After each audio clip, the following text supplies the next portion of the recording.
Ang mga kwento ng pag-ibig, kwento ng buhay, at kwento ng pag-asa dito sa Barangay Love Stories. Love Stories.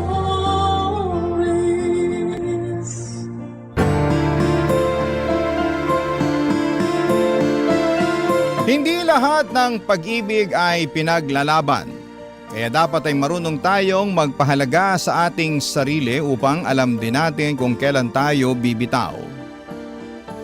Ikaw kabarangay, may pag-ibig ka na bang sinukuan? Dear Papa Dudut, sabi ng mama ko ay hindi raw kasalanan ng isang tao ang magmahal. Yun ang natural na damdamin ng isang individual. Kung may pangit at hindi ka nais-nais na pangyayari sa isang relasyon, yun ay dahil mali ang taong napili nating ibigin. Pero kung iisipin ay wala namang perpektong relasyon. Wala rin perpektong karelasyon. Kaya nga mahalaga na pagsikapan ng bawat isa na maging mabuti at makipagkompromiso upang hindi masira ang isang pagsasama, Papa Dudut. Bago ko ipagpatuloy ang pagbabahagi ng aking istorya ay gusto ko munang bumati ng isang maganda at mapagpalang tanghali sa mga kabarangay natin. Tawagin niyo na lamang po ako sa pangalang Camila, 32 years old, taga Malabon at avid listener ng Barangay Love Stories.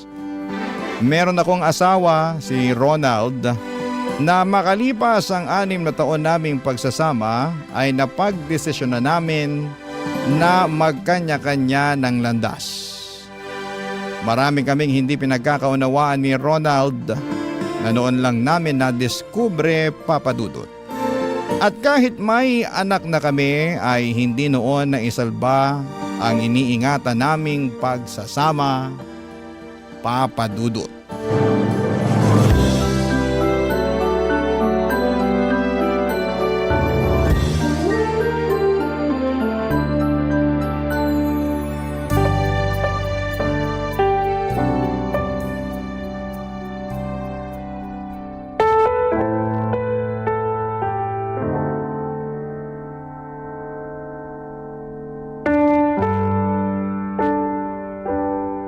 Alam mo, ayoko na. Pagod na akong intindihin ka. Mantakin mo, inaasikaso ko na yung anak natin, pero pati ba naman ikaw, kailangan ko ring asikasuhin? Ba malamang, asawa mo ako. Sinong gusto mong asikasuhin? Yung magtutubig dun sa kanto? Baka naman yung kumikindat-kindat na mekaniko sa'yo pag dumaraan ka doon sa may talyer. Ano? Sabihin mo sila gusto mong asikasuhin? Kaya pa naireklamo mo pagdating sa akin? Aba, siraulo ka talaga, no? Paano naman napasok sa usapan natin yung mga taong yun? Wala. Gusto ko lang sila ipasok. Bakit? Masama? Tinatanong pa ba yan? Siyempre, masama. Dahil wala namang kinalaman yung mga taong binanggit mo sa away natin. Ikaw talaga, no? Habang tumatagal, palala ka na ng palala. Hindi ko na kinakaya yung pagiging isip bata mo, Ronald. At ikaw naman habang tumatagal, palala rin ang palala yung pagiging taklesa mo. Siguro nga tama ka lang Lagi na... naman akong tama, ah. At ikaw, malapit ka ng tamaan sa Oo akin. na! Oo na! At ayoko naman mangyari pa yun dahil... Nako! Sige, ano? Ha? Sige, sabihin mo! Alam mo, hindi ako namimisikal. Pero baka kukunyatan kita sa kadaldalan mo eh. Sige, gawin mo at na may kalagyan ka sa likod ng mga rehas sa presinto. Ay nako, lintik na buhay to. Oo. Buti pa ibang lalaki, mababait mga asawa nila, masikaso, maalaga. Masikaso malaga rin naman ako, di ba? Kaya lang, inabuso mo. Anong inabuso pinagsasasabi mo? Totoo naman ah. Kung umasta ka, akala mo yata nakahanap ka na ng instant katulong dito sa bahay natin. Hoy, for your information, asawa mo ako. At hindi mo lang basta utusan. Kung umasta ka, daig mo pa yung anak natin. Bakit? Toddler ka ba? Gusto mong asikasuhin ka? Alagaan ka? Eh ang hiling ko lang naman ay magkusa ka. Pag day off mo, tulungan mo ako sa mga gawaing bahay. Kaso hindi eh. Panay ka tunganga, panay ka cellphone, o di kaya panonood ng TV. Kung minsan, lumalabas ka pa para makipag-inuman dyan sa mga barkada mo. Sana all na lang talaga, no? Hoy, para sa kaalaman mo, paraan ko yun para makapag-relax. Puti sana kung nagbabakasyon ako buong linggo. Eh subsub kaya ako sa trabaho. Bakit ikaw lang ba? Ako rin naman sub-sub sa trabaho ah. Hindi nga lang opisina pero sa mga gawaing bahay tsaka sa pag-aalaga sa inyo ng anak mo. Eh, ikaw, buti ka pa nga eh. May sweldo ka tuwing kinsenas at katapusan. May 13th month pay ka pa tsaka bonus. Eh, paano naman kami mga nanay? Wala! Dami mo talagang talak, ano? Humihinga ka pa ba? Sira ulo ka talaga! Eh, siraulo na ako siraulo. Buti pa maghiwalay na tayo. Talaga! Sige! Ano pang hinihintay mo? Pasko? Bagong taon? Aba, magbalot-balot ka na ng mga damit at gamit mo dyan ha. Simulan mo nang lumaya sa pamamahay natin. Ayoko na makita yung pagmumukha mo mamayang hapon. Simula sa araw na to, hiwalay na tayo! Papadudot, nag-co-parenting na lamang kami ni Ronald at sa abot ng makakaya namin ay sinisigurado naming present kami sa buhay ng aming anak.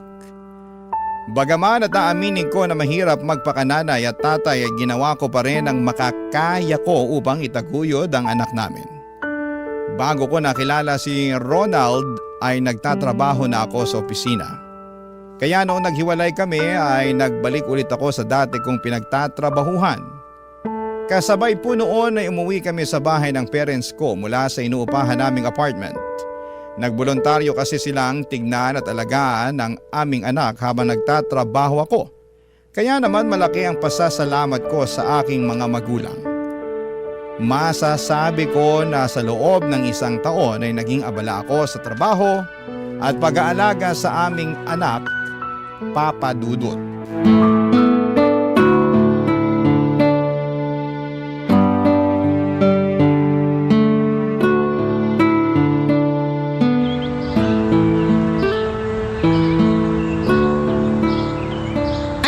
Yung sinabi mo, Ronald? Parang nabingi ako eh. Pwede bang pakiulit? Mila naman eh.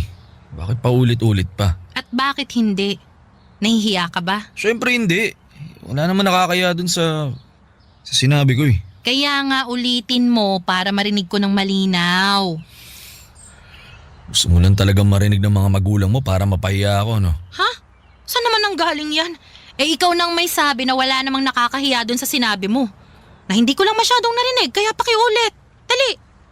Bihira ka? 1 taon tayong di nagkita pero parang wala nagbago sa'yo ah. Bakit? Ano bang klaseng pagbabagong gusto mo? Yan, yung ugali mo. Oh, eh anong problema sa ugali ko? Ha? Inaano ba kita? Sabi ko lang naman ulitin mo yung sinabi mo. Ang simple-simple ng usapan natin. Tapos pinapakomplikado mo. Oo na. Ulitin ko na pero huling beses na to ah. Makinig ka sana mabuti para isang sabihan na lang. Ayoko nang paulit-ulit. Ano ba kasi yun? Ang dami mong satsat. Ikaw yata talaga yung taklesa sa atin eh. Sinisisi mo pa ako. Naku. Ba't kasi kailangan pang gawin to? Pwede naman na hindi na lang eh. Hiwalay naman na tayo. Oo. Pero dahil nga nanay ka pa rin ng anak natin at nire-respeto pa rin kita. Wow. Mas... Pwede ba? Patapusin mo na muna ako. Sabat ka ng sabat eh. Para kang... Ano? Sige! Sabihin mo! Isip bata. 'Di ba? Ako'y sinasabihan mo niya noon. Huwag mo sabihin nagkapalit na tayo ngayon. Excuse me. Ikaw pa rin yun. Sa'yo pa rin ang corona, no? Huwag mo nang ipasa sa akin. Camila naman eh. Wala tayong mapapala nito pag ganito ng ganito yung takbo ng usapan natin eh. Pwede bang magpaka-mature na tao na tayo? Hindi yung ganito na daig pa natin yung mga paslit kung mag-asaran? Ano nga kasi ulit yung sinabi mo? Dali na, para matapos na tong usapan na to. Meron kasi akong may babae ako nagugustuhan sa opisina namin. Oh, tapos? Ito lang naman yun. Mga 2 buwan na nakakalipas. Wala, sobrang gustong gusto ko na siya eh. Umamin na ako ng nararamdaman ko sa kanya. Ngayon, ang sabi niya sa akin, gusto niya, ligawan ko raw siya kaya yun sana yung plano kong gawin. Oh, bakit kailangan mo pang sabihin yan sa akin? Kasi nga, gusto kong hingin yung basbas mo. Basbas ko na payagan kang manligaw ng iba? Oo nga, kasi sa papel, mag-asawa pa rin tayo. Oo nga, pero hindi na tayo nagsasama, di ba? Ibig sabihin, hiwalay na tayo. Mas mapapanatag akong alam mo kaya sinabi ko. Tsaka baka magtaka ka pag nakita mo kung may kasamang ibang babae. Swerte mo naman. Wala na kaya akong pakialam sa'yo. Yan, mabuti, nagkakalinawan. Malinaw pa sa sikat ng araw. Bahala ka na sa buhay mo. Gawin mo ang gusto mong gawin. Manligaw ka, magjowa ka, mag-asawa ka ulit kung pwede. Good luck na lang. Pero wag na wag mong kakalimutan yung sustento ng anak natin. Siyempre, oo naman. Prioridad ko pa rin yung bagay na yan. Dapat lang kung ayaw mo kung makaaway.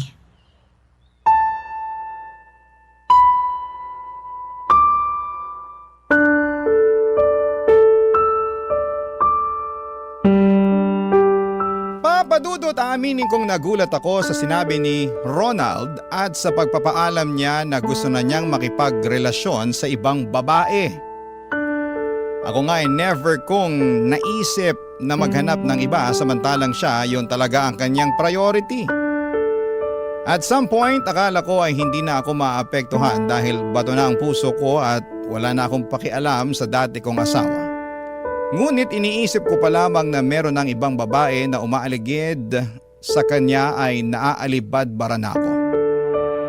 Sa kabilang banda alam ko na wala na akong karapatang maramdaman ang mga bagay na yon. Hiwalay na kami ni Ronald at paulit-ulit kong pinapaalala sa sarili ko na ako ang nakipaghiwalay. Nawala na ako ng tinik sa lalamunan at ayaw ko nang pumulot pa ng bato na ipupukpok ko lamang sa aking ulo. Kaya nga hinayaan ko na lamang si Ronald sa gusto niyang mangyari. Basta lang huwag niyang kalimutan na magsustento sa aming mga anak, Papa Dudut. Barangay Love Stories. Barangay Love Stories. Papa Dudut, mabilis na lumipas ang mga buwan at napansin ko na lang na gumagwapo ang dati kong asawa lalo na sa tuwing hinahatid at sinusundo niya ang anak namin para hiramin at ipasyal.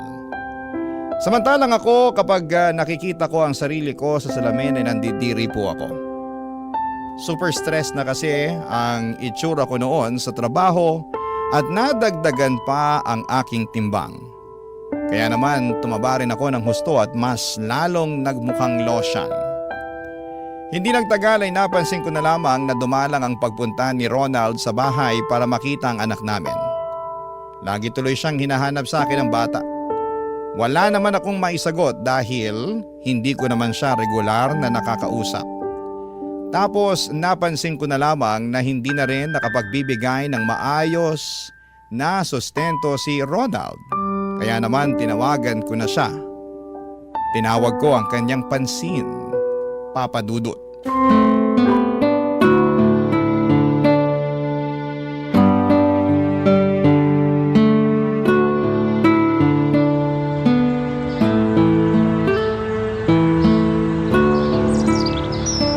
Aba, Ronald! Baka naman nagkakalimutan na tayo, ha? Kung oo, pues, ipapaalala ko lang sa'yo na 2 buwan ng kulang ang sustento mo sa anak natin. Sa lagay, ako tatapal nun? Meron din naman akong ibang pinagkakagastusan. Pasensya ka na, Camila. Ano kasi, may pinagkagastusan din kasi ako. Medyo biglaan, kaya yun, naapektuhan yung sustento ko sa anak natin. Hulaan ko, yung babae mo yan, no? Oh, hindi. Hindi. Ito naman. Ang isda na huhuli sa sariling bibig. Oo na, aminin ko na. Nagbakasyon kasi kami ng girlfriend ko sa Boracay. Pangarap niya kasi makapunta ron, kaya tinupad ko lang. Ayun, napagastos ako ng konti. Kaya Wala akong pakialam kahit sa Mars pa kayo pumunta o kung saang lupalo pa ng daigdig kayo makarating, Ronald. Ang linaw ng usapan natin nung nagpaalam ka sa akin na manliligaw ng ibang babae, di ba? Pumayag ako kasi wag kang magsalita, hindi pa ako tapos. Sorry. Intik kang kapal na mukha mong humarap sa akin ngayon tapos magdadahilan ka ng ganyang bagay. Saan magagawa ko kung yun naman talagang totoo? Di ba? Pinakaayaw mo sa lahat yung nagsisinungaling? Aba, sa lagay gusto mo pa yatang ako magpasalamat sa'yo sa pinagsasabi mong rason kung bakit kulang-kulang yung sustento mo sa anak natin? Ronald, ayos ka rin talaga, no? Huwag ka namang magalit. Nakikiusap na nga lang ako. Nag-uusap lang naman tayo, ha. Sinong hindi magagalit? Sige nga, Babawi na lang ako sa anak natin. bumawi ka talaga. Dahil lagi kanyang hinahanap sa akin. Wala naman ako masagot dahil hindi ko naman alam kung saan ka hahagilapin. Sabihin mo nga sa akin, di kaya sinasabihan ka ng girlfriend mo na wag magsustento sa anak natin? Nabawasan mo yung binibigay mo para mapunta sa luho niya? Ano? Sabihin mo, tama ako, no? Oo, huwag ka naman magsalita ng ganyan. At bakit hindi?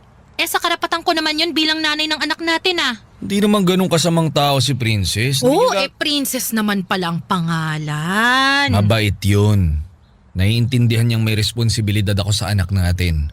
Sa katunayan, siya pa nga yung nagsasabi sa akin na bumawi dahil nga naging abala ako sa ibang bagay nito nakalipas ng mga buwan eh. Anong ibang bagay pinagsasabi mo?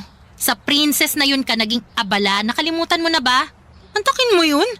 Pinagpalit mo sa iba yung anak natin? Sobra ka naman. Sobra na kung sobra pero hindi mo ako masisisi kung yun ang nararamdaman ko. Sa'yo nang pinapakita mo magagawa ko ba? Basta, babawi ako sa anak natin kaya sana wag ka namang galaiti dyan. Huwag kang puro salita. Gawin mo kung ayaw mong ihabla kita sa pagiging pabaya at irresponsabling ama. Papa Dudut, ang totoo ay nagsiselos ako sa bagong karelasyon ni Ronald. Lalo na at nakikita ko kung paano siya pinapriority ng dati kong asawa. At kahit na pumayag ako noon na maghanap siya ng iba ay masakit pa rin sa kalooban ko na mas ginusto niyo pa rin na makipagrelasyon sa ibang babae kaysa ang ayusin ang kasal namin. Oo, sinabi ko na wala na akong pakialam kay Ronald pero hindi pa rin naman tumigil ang puso ko na mahalin siya. At kahit na hindi na kami nagsasama ay may kapiraso pa rin siyang bahagi sa puso ko. At ang anak na lang namin ang nakikita kong daan para mapanatili pa rin ang ugnayan namin ni Ronald sa isa't isa. Kaya naman binawasan ko ang pagiging bitsesa sa kanya. Basta hindi niya napapabayaan ang sustento sa anak namin, sinusuklian ko siya ng maayos na salita. Magandang pakikitungo at pag-aasikaso, lalo na kapag dumadalaw siya sa bahay namin. Bukod doon ay nagsimula na rin ako mag-ayos ng sarili, nagpaganda ako para mapansin ako ni Ronald. Nagsimula na rin akong pumunta sa opisina ng dati kong asawa para hatiran siya ng mga luto ko. Kaya lang isang araw ay merong nangyari, Papa Dudut.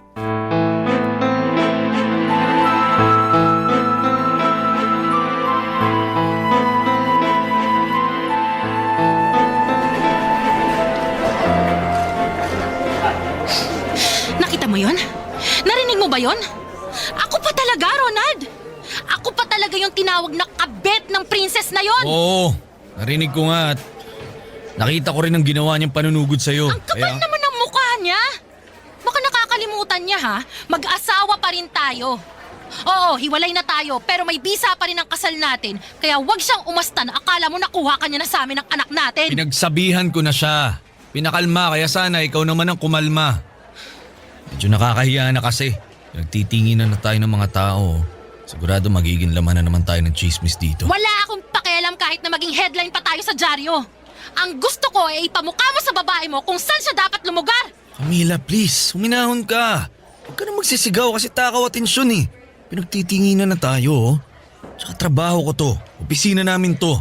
Ano na lang ang magiging reputasyon ko pagkatapos ng gulong to? Baka wala na akong mukhang iharap niyan sa mga tao rito. Hindi ko na kasalanan yun. Bakit ako sinisisi mo? Hindi kita sinisisi. Yun yung tinutumbok ng mga salitaan mo eh. Alam mo, kung may dapat kang sisihin dito ay ang princess na yan. Masyado kasi siyang atribida. Asan na ba yun para maturuan ko pa ng Please leksyon? lang, Ha? Camila, wag na. Ano ba kasing ginagawa mo rito? Bakit ka pumunta rito sa opisina namin? Bakit? Masama bang puntahan ng dati kong asawa para dalhan ng pananghalian? Ayan no, pinagluto kita ng mga paborito mong ulam. 2 klase yan. At marami rin ang kanin na nilagay ko dyan para hindi ka mabitin. Binilhan na nga rin kita ng paborito mong kape sa coffee shop na palagi mong pinupuntahan pag nagde-date tayo eh. Alam ko, namimiss mo na yan kasi hindi naman alam ng babae mo yung paborito mong kape. Acidic ka mo siya, di ba? Kawawa naman. Okay, salamat. Pero sana nagsabi ka muna. Alam mo naman na dito nagtatrabaho si Princess di ba? Bakit ako magsasabi sa'yo? Plano nga kitang sorpresahin, di ba? Alam mo, ang labo mo. Camila naman eh. Buti pa, aalis na ako. Iiwan ko na lang itong mga pagkain na dala ko dahil para naman talaga sa'yo yan. Oh, saan ka pupunta? Susunduin ko na yung anak natin. Mamamasyal kami. Doon sa paborito nating pasyalan. Sa Carnival. Namimiss na raw kasi nung anak natin yung lugar na yon at saka... Tsaka ano? Tsaka naaalala raw niya na doon natin siya palaging dinadala noon. Malaki na talaga yung anak natin. Marunong nang makaalala. Sige, alis na ako. At pakisabi nga dyan sa princess na yan na hindi ako ang kabit dito kundi siya. Masyado siyang etyoserang palaka. Sige na, bye. Papadudot nakangisi akong umalis sa opisina ni na Ronald at kahit na masakit ng kaunti ang anit ko dahil sa sabunot ng etyoserang palaka na princess na yon, ay pakiramdam ko ay nagtagumpay ako sa plano ko na akiting muli ang aking asawa. Kitang-kita ko sa mga mata ni Ronald na nagsisisi na siyang nakipagrelasyon sa babaeng yon. Hinayaan ko na lamang siya na maramdaman ang bagay na yon dahil dapat lang naman talaga. Masyado kasi siyang maharot at imbes na ayusin ang pamilya namin ay mas inuna niya pang makipagrelasyon sa iba. Plano ko sanang sampahan ng reklamong physical injury si Princess pero hindi ko na lamang tinuloy dahil makakaabala pa yon sa aking trabaho. Makalipas ang ilang araw ay binalita sa akin ni Ronald na nagkausap na sila at tiniyak niya na hindi na ulit ako masasaktan ng babaeng yon. Humingi ulit ng pasensya at dispensa sa akin ang dati kong asawa dahil sa ginawa ng iskandalosa niyang kasintahan. Siyempre nakita at naramdaman ko ang sinseridad sa bawat salita niya. Kaya naman, agad ko rin siyang pinatawad sa mga nagawa niyang pagkukulang at kasalanan sa amin ng anak niya, Papa Dudut. Barangay Love Stories. Barangay Love Stories. Papadudot ng dumalas ang away ni na Ronald at Princess ay sa bahay namin pinipiling tumuloy ng dati kong asawa. Tutol ang mga magulang ko sa pakikipagbalikan ko sa kanya pero sinabi ko sa kanila na wala na akong balak na gawin pa yon. Pero nagkamali ako dahil sa ilang gabi ng muli naming pagsasama ni Ronald ay tila ba nagkaintindihan kamit na numbalik ang masasaya naming alaala noong araw. Pati na rin ang aming pamilya, Papa Dudut. Inasikaso at pinagluluto ko siya ng mga paborito niyang pagkain. Kapag nasa bahay si Ronald ay umaakto kaming mag-asawa at meron na ring nangyayari sa amin. Para sa akin ay ako pa rin naman ang legal na asawa at sa batas ng tao at kasal pa rin kami ni Ronald. Doon ko ipinagtapat na nagugustuhan ko ulit siya. Nakumpirma ko na pareho lang pala kami ng nararamdaman. Humingi siya sa akin ng pagkakataon para ayusin ang pamilya namin. At ibinigay ko naman yon sa kanya ng walang pasubali. Umasa ako na makikipaghiwalay na siya kay Princess. Pero hindi yon naging madali kesyo nang mga panahong yon ay may binubuo silang negosyo. At malaki na raw ang perang na ilalabas niya, Papa Dudut.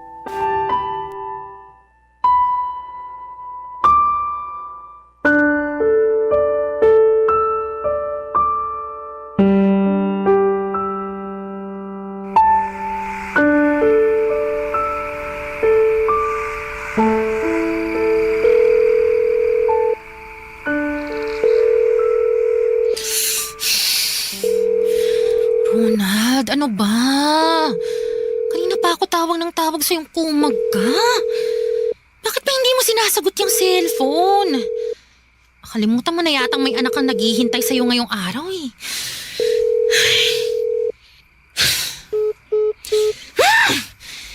Isang tawag na lang. Tapos tama na. Ronald, sagutin mo na to bago pa tuluyang magtampo sa'yo yung anak natin. Hello, Camila? Ay, sa wakas sinagot mo na rin, Ronald! Camila, pasensya na. Pwede ba? Diretsuhin mo na lang ako. Ano, makakapunta ka pa ba rito sa bahay natin o hindi na? Kasi mukhang malabo na rin naman. Kasi gabi na. Pero nagbabaka sakali pa rin ako. Para sa kaalaman mo, no, gising pa yung anak natin. At andun lang siya sa sala, kasama ang lolo't lola niya, Dahil kanina ka pa niya hinihintay. Diba nangako ka sa kanya na tuturuan mo siyang mag-basketball tsaka magbisikleta ngayong araw? Oh, ano nangyari dun sa pangako mo? Yun na nga eh. Mukhang di na ako makakapunta ngayon dyan, kaya pakisabi na lang sa anak natin, pasensya na. Ronald naman! Ano ba magagawa ng pasensya mo? Sigurado magtatampo sa'yo yung anak natin. Ipaliwanag mo na lang, sabi mo babawi na lang ako sa kanya. Babawi. Puro ka na lang babawi. Ginagawa yon, hindi sinasabi. Ginagawa ko naman talaga, di ba? Ikaw lang yung walang bilib sa akin eh. Magkamali lang ako ng minsan pinamumukha mo na sa akin na malaki ang pagkukulang ko dyan sa anak natin. Di naman ganun dapat, Camila. Tsaka may rason naman ako kaya hindi ako nakapunta ngayon dyan. Tsaka kaya hindi ko rin agad nasagot yung tawag mo. Oh, sige. Sabihin mo, ano yung rason mo, Aber? Si Princess. Sinasabi ko na nga ba eh. May kinalaman na naman yung babaeng yan. Oo, pero kasi kailangan niya nga talaga ako. Ha? At bakit? Ano nangyari sa kanya? Tumawag sa akin yung mama niya. Sinugod daw nila si Princess sa ospital dahil mataas ang lagnat. Dehydrated din siya. At hanggang ngayon hindi pa rin nagigising. Kaya nga hindi ako makaalis dito eh. Ayoko naman siyang iwan. Pasensya ka na, sorry. Sorry kung inuna ko siya kaysa sa anak natin. Pero hindi naman ibig sabihin nun hindi ko na mahal ang anak natin. Oy, ano palang ibig sabihin nun? Halata naman kung sino ang pinili mo, di ba? Kung sinong mas mahalaga sa'yo. Yun nga lang, kamalas-malasan, hindi yun yung anak natin. Emergency naman kasi yun nangyari. Tsaka baka nakakalimutan mo, girlfriend ko pa rin si Princess. Wow ha. Salamat sa pagpapaalala. Camila, pasensya ka na talaga. Sige na, buti pa ibababa ko na tong tawag. Mag-usap na lang tayo bukas kasi hinahanap na ako ng parents ni Princess eh. Mukhang baka nagising na siya. Salamat sa Diyos. Sandali lang! Huwag mo kong baba ng tawag. Nag-uusap pa nga tayo eh. Ronald! Bye. Lintik talagang babae yun. Masyadong mapapel. Ito namang si Ronald na to. Masyadong uto-uto. Ay, nako. Bagay nga sila. Papa Dudut, wala na ako nagawa matapos akong babaan ng tawag ni Ronald. Napakagat na lamang ako sa aking pang-ibabang labi upang pigilang maiyak. Pakiramdam ko kasi ay mas pinili niya si Princess kesa sa amin ang anak niya. At wala naman akong magawa dahil nakatali pa rin siya sa relasyon nila. Kahit na ako ang totoong asawa at kasal pa rin kami sa papel, lumalabas na sa aming dalawa ni Princess ako ang kabit na nakikihati lamang sa atensyon ni Ronald. Nasaktan po ako, oo Papa Dudut. Mas matindi pa yung sakit na nararamdaman ko nung nakipaghiwalay ako sa asawa ko. Lumit din ang tingin ko sa aking sarili pero hindi ko pa rin magawang sawayin ang aking puso na lalong mahulog sa dati kong asawa. Umaasa pa rin ako at nananalig sa Diyos na muli niya kaming pag-aayusin ni Ronald at darating ang araw na magkakabalikan kami upang ayusin ang nasira naming pamilya.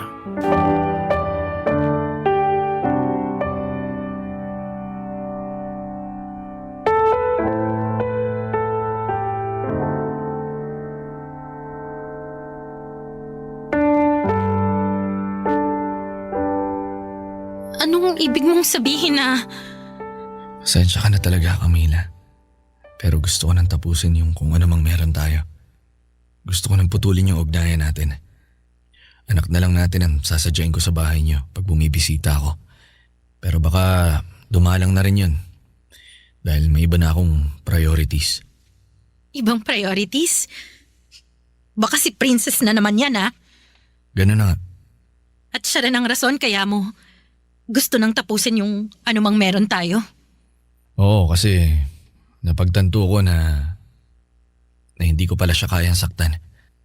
Na sobra ko na siyang mahal para lokohin. Kaya nga, nakikiusap ako sa'yo. Tantanan mo na ako dahil matagal na talaga tayong tapos. Huwag na rin subukan na makipagbalikan sa akin at gamitin ang anak natin dahil di nauubra yan. Si Princess talaga ang mahal ko at wala Ano lang pala ako? Ha? Pampalipas oras mo? taga-comfort mo nung nag-aaway at nagkakalabuan kayo ng babaeng yun? Labo mo pala eh. May pasabi-sabi ka pa na bigyan lang kita ng pagkakataon at gagawan mo ng paraan para maayos yung pamilya natin. Nangako ka pa na makikipaghiwalay ka sa princess na yon. Pero ano nangyari? Katulad lang din pala ng iba mo pang mga sinabi yung pangako mo na yan eh. Lahat na pa ako! Kaya nga humingi ako ng pasensya. May sasanla ba sa pawn shop yung pasensya mo?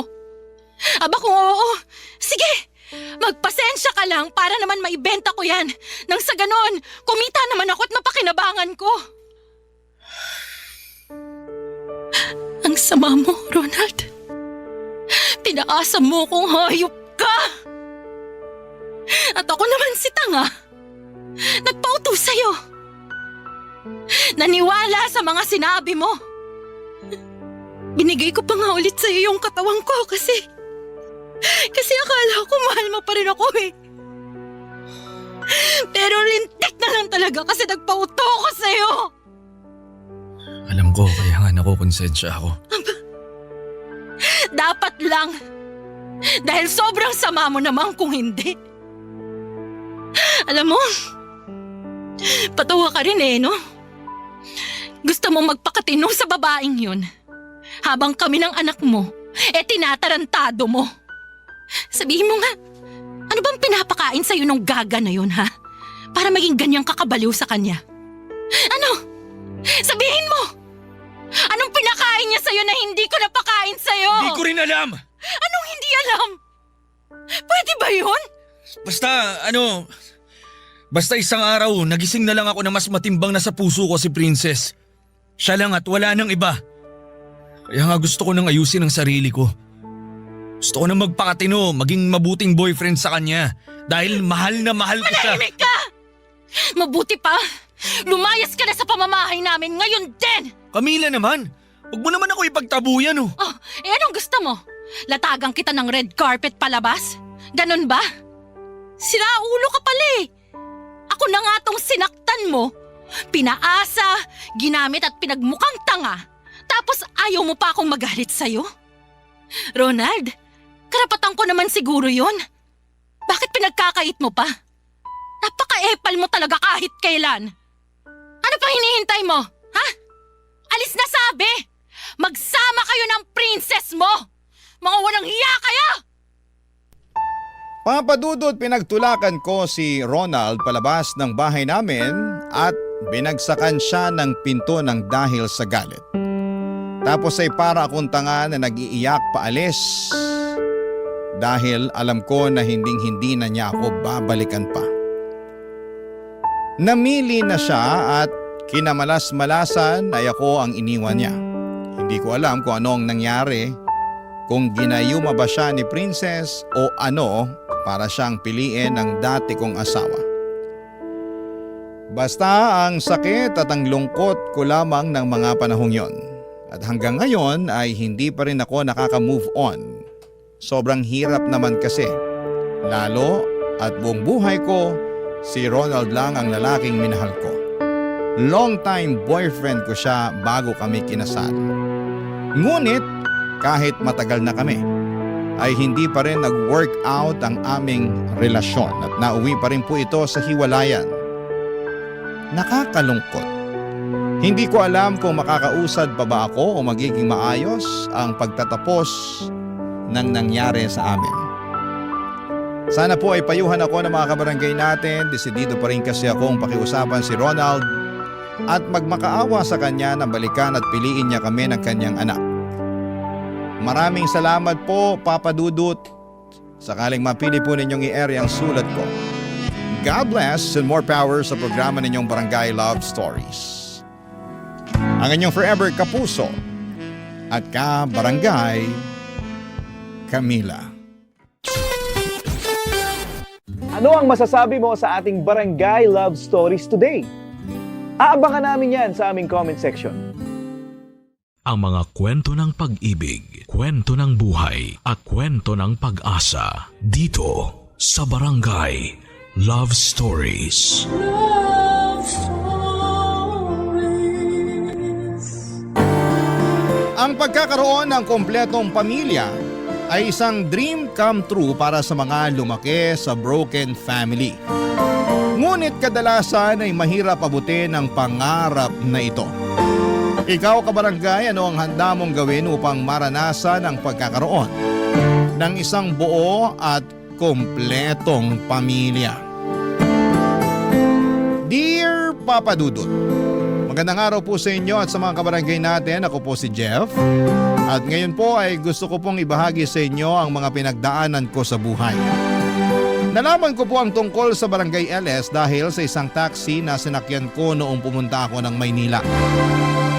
Na-curious po ako sa kwento noong araw na yon at mula noon ay palagi na ako nakatutok sa Barangay LS tuwing alas 12. Lumaki po ako dito sa Masbate at pinalaki po ako ng mama ko ng mag-isa. Only child po ako at hindi ko po nakilala ang papa ko. At sa totoo lang ay matagal ko nang iniisip kung ano ang pakiramdam na magkaroon ng tatay. Kahit po ganoon ay naging maayos naman ang buhay ko dahil si mama po ay hindi nagkulang sa akin sa pagmamahal at pag-aaruga. Siya lang po ang naging gabay ko sa buhay. At dahil doon ay nakapagtapos ako ng pag-aaral at may small business rin po ako na karinderya ni mama dito sa Masbate. Sobrang mahal ko po ang mama ko at napakalaki ng utang na loob ko sa kanya. Ngunit syempre ay hindi ko maiwasang magtaka at magtanong tungkol sa papa ko. Noong bata pa po ako ay wala akong nakitang larawan o kahit na anong alaala tungkol sa papa ko. Tuwing tinatanong ko po si mama ay kadalasan ay nililihis niya ang usapan. O kaya naman ay binibigyan niya ako ng malabong sagot. Isang bagay na hindi ko po malilimutan ay noong sinabi ni mama sa akin na matagal na raw silang hiwalay at baka patay na raw ang papa ko. Pero wala namang kasiguraduhan yon kasi pati siya ay hindi rin po alam kung nasaan ang papa ko. Minsan po ay naisip ko kung ano kaya ang pakiramdam na magkaroon ng isang buong pamilya. Yung tipong may tatay ka na kasama sa bahay, ano kaya ang pakiramdam ng may father figure na laging nandyan sa tabi mo. Dahil po sa buong buhay ko ay si mama lang talaga ang kasama ko.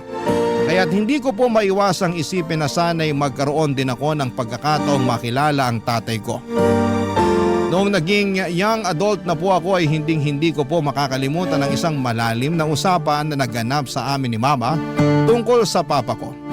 Sa totoo lang ay sa tingin ko po ay yun na ata ang pinakamahabang usapan namin ni mama na tungkol sa papa ko. Hindi ko pa nakakalimutan na nangyari ang usapang yon pagkatapos kong mamalengke, Papa Dudut.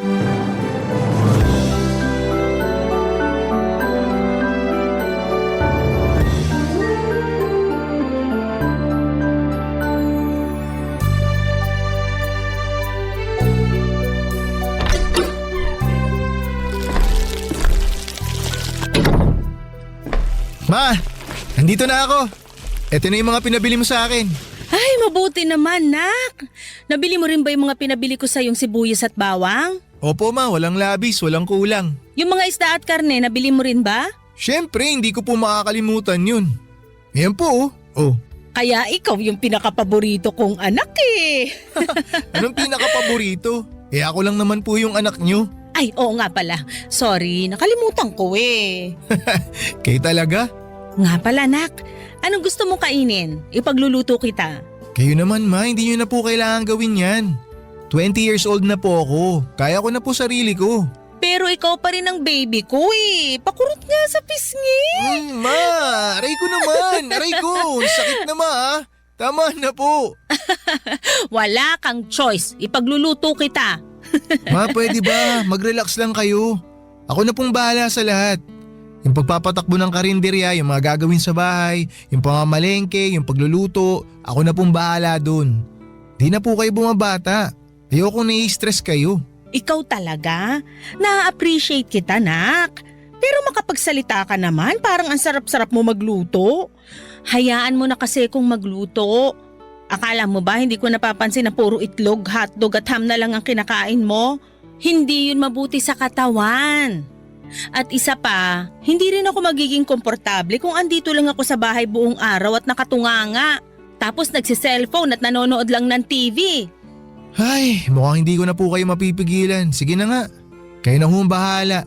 Tumabi ka dyan. Magluluto ako ng sinigang na baboy. Diyan ka lang, akong bahala sa'yo. Thank you, ma. I love you. Love you din, anak. Relax ka lang dyan. Hihiwain ko na muna tong mga ingredients na kailangan para sa lulutuin ko. Ay, nga pala, anak. Kamusta naman yung karinderya natin? Okay naman po, ma. Hindi na po ako nagpapautang kasi yung ibang hirap singilin eh. Hay nako, tama yan. Yang karinderya na yan ang bumubuhay sa atin kaya dapat natin alagaan yan. Mabuti na lang talaga mapagkakatiwalaan yung mga taong nakuha natin para magbantay sa karinderya.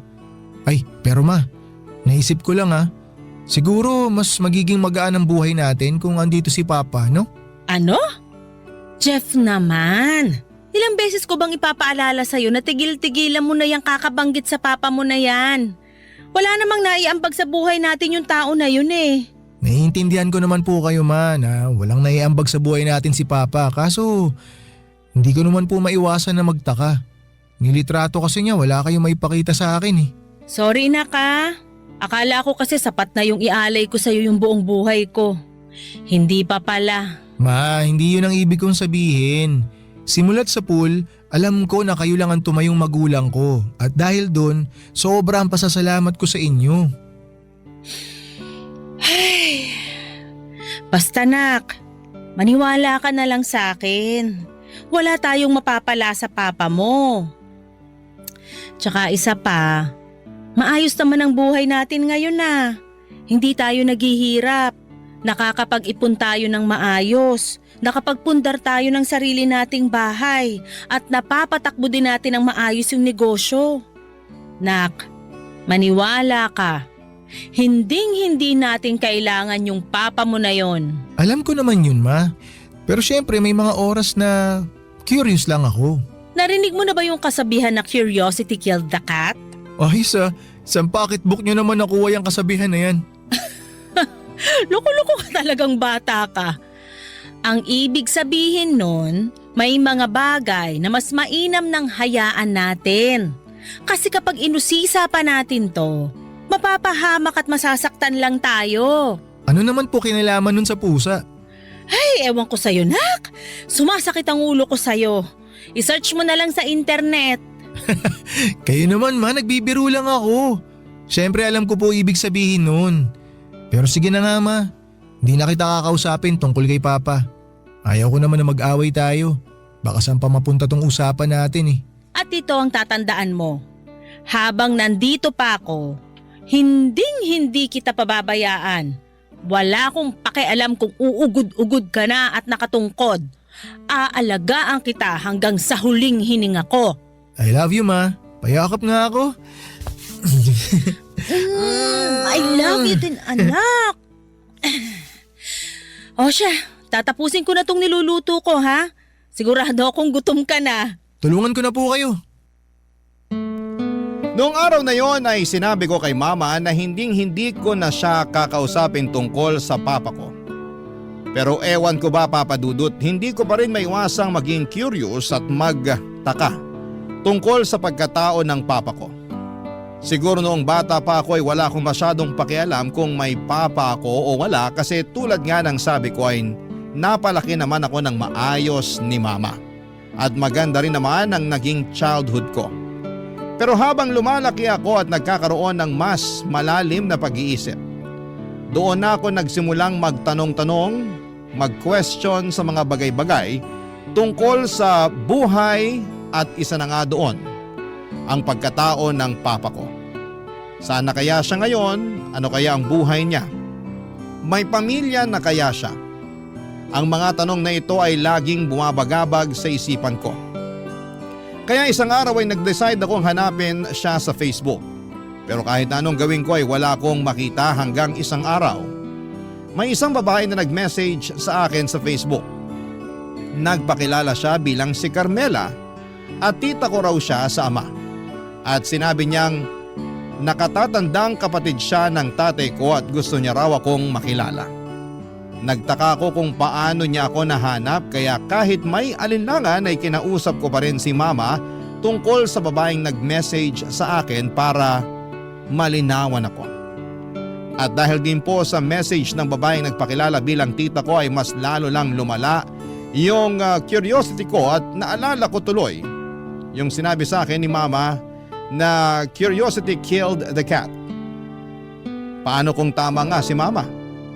Paano kung mapahamak lamang ako sa kagustuhan ko, Papa Dudut, na makilala ang papa ko? Pero hindi ko rin naman malalaman kung hindi ko susubukan, hindi ba?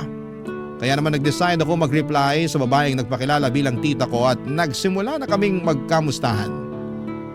Hindi ko alam kung anong magiging resulta, pero sa pagkakataong yon, ang tanging alam ko lamang ay gusto kong makuha ang mga sagot sa mga katanungan ko. Kahit na may takot at alinlangan sa puso ko. Sa totoo lang po ay sobra akong nagdalawang isip na kausapin ulit si mama tungkol sa nagpakilalang tita ko raw sa ama. Kasi alam ko na ayaw talaga ni mama tuwing kinakausap ko siya tungkol sa papa ko, kasi tuwing nagtatanong ako tungkol sa papa ko ay palagi siyang nagbubuntong hininga at halatang halata ang bigat sa kanyang mukha. Sa totoo lang ay isa din po yun sa mga dahilan kung bakit gusto kong makilala ang papa ko. Kasi gusto kong malaman kung bakit gano'n na lamang ang galit ni mama sa kanya, Papa Dudut.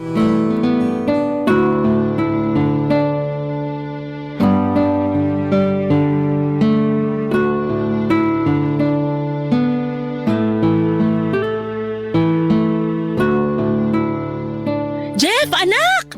Halika nga dito, bilisan mo! Sandali lang, ma. Tinutupi ko pa yung mga damit ko. Mamaya na yan, halika na muna dito. Okay. Ano po yun, ma? Tingnan mo itong nakita ko sa Facebook, nak. Mag-end of the world na daw bukas. Mama naman. Wag po kayo nagpapaniwala sa mga ganyan. Fake news yan. Anong fake news? Kayo talagang mga kabataan ngayon, wala kayong kinatatakutan. Tigilan nyo nga ho yung kaka-cellphone nyo, ma. Mas lalo kayong nenervyusin yan eh. Sandali nga. Paano mo nalaman kung fake news to o hindi? Yun na nga, may. Sobrang convincing ng mga fake news ngayon. Hindi nyo na alam kung ano yung totoo o peke. Sige na nga. Titigilan ko na muna tong kaka-cellphone ko.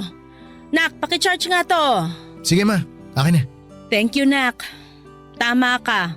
Mas lalo lang akong kinakabahan sa mga nababasa ko sa Facebook. Ma? Ano yun, Nak? May gusto po sana akong ikwento sa inyo. Ano yon? Kaso baka magalit kayo eh. Mas magagalit ako kung hindi mo sasabihin. Sige na, ano ba yon, ha? May nag-message kasi sa akin sa Facebook. Carmela daw po yung pangalan niya. Sabi niya, tita ko raw po siya. Siya raw yung nakatatandang kapatid ni Papa. Jeff, i-block mo na yan. Wala kang magandang mapapala dyan. Ma, 20 years old na po ako. Siguro naman panahon na para kwentuhan niyo ako tungkol kay Papa, di ba? Sapat na yung alam mong buong pangalan niya. Maliban dun, wala ka nang dapat pang malaman. Ma, sana wag niyo pong mamasamain tong sasabihin ko. Pero hindi po kasi sapat yun eh. Ang dami pong tanong na tumatakbo sa isip ko. Ang dami kong tanong na nangangailangan ng kasagutan. Gusto ko lang naman po malaman kung bakit niya tayo iniwan. Kung mahal niya ba tayo. Tsaka gusto ko rin sana na makilala yung mga kamag-anak ko sa side ni Papa. Utang na loob, Jeff! Ang kulit-kulit mo naman eh! Ako ang nagpalaki sa'yo! Ako ang nagpakain sa'yo! Ako ang nagpaaral sa'yo hanggang sa makapagtapos ka!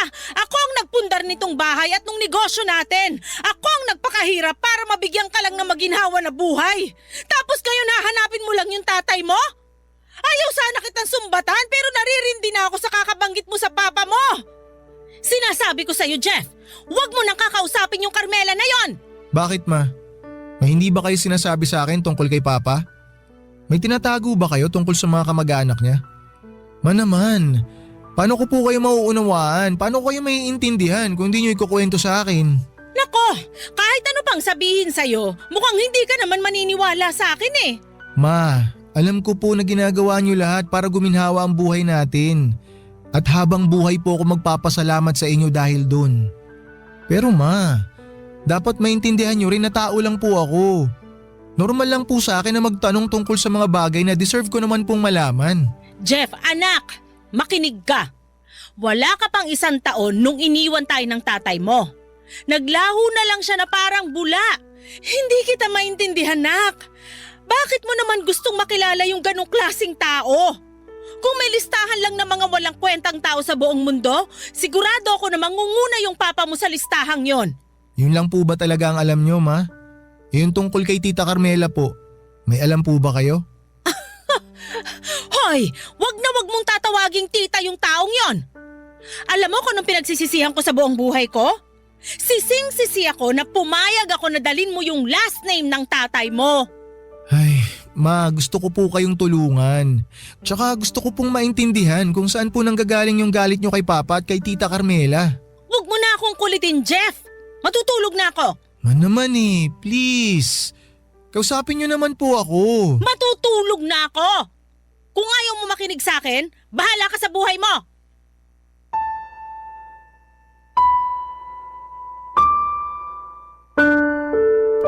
Naisip ko po noong mga panahong yon na siguro'y gano'n ang kalaki ang galit ni mama sa papa ko at sa buong pamilya ng tatay ko.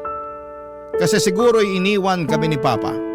At sino ba naman kasi ang hindi magkakaroon ng sama ng loob, hindi ba? Hindi ba ako nag-iisang taon tapos ay bigla kaming iniwanan? Pero kahit na ganoon, Papa Dudut, ay hindi ko pa rin kayang magtanim ng galit sa tatay ko. Kaya't ipinagpatuloy ko pa rin ang pakikipag-usap kay Tita Carmela. Ang kwento niya sa akin ay nasa Laguna nakatira si Tita ngayon at mag-isa lamang siya sa buhay. Sobrang naawa ko sa kanya kaya't palagi ko siyang kinukumusta. Tinanong ko rin sa kanya ang tungkol kay Papa at ibinahagi ko kay Tita Carmela yung sama ng loob ni Mama sa Papa ko. At ang sabi niya ay hindi raw handa si Papa na maging tatay noong naging sila ni Mama. Kaya bigla na lamang siyang umalis at iniwan kami. Noong nabasa ko yun ay sobrang galit at sakit ang naramdaman ko. Pero bigla ding humupa. Nanatili pa rin sa akin yung pagnanais ko na makilala ang papa ko.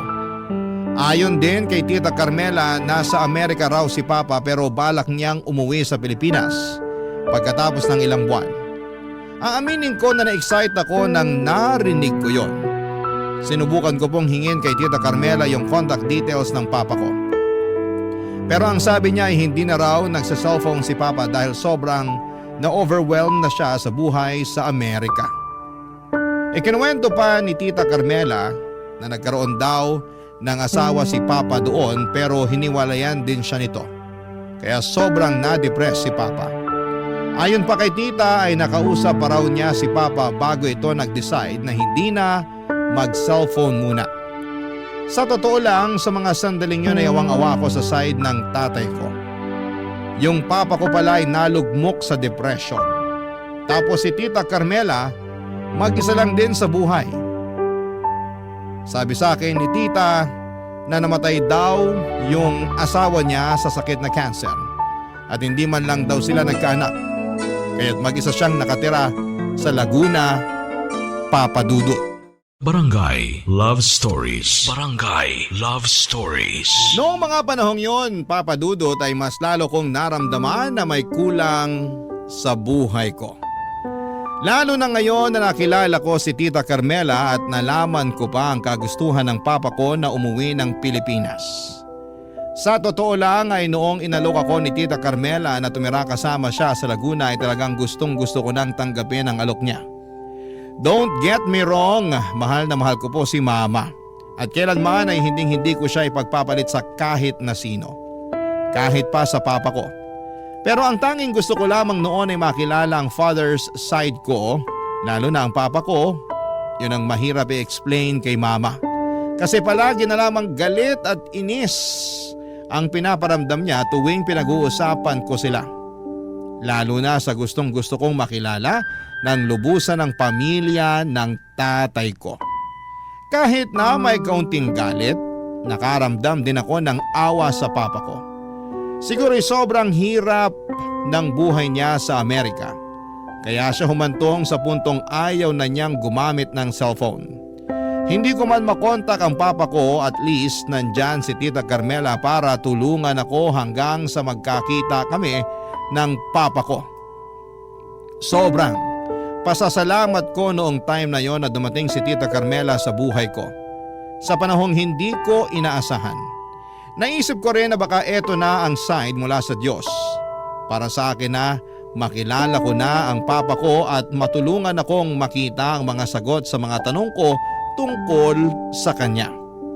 Pagkatapos ng ilang linggo ay tinipon ko ang lahat ng lakas ko para sabihin kay mama na luluwas ako ng Laguna at pansamantalang titira kay Tita Carmela.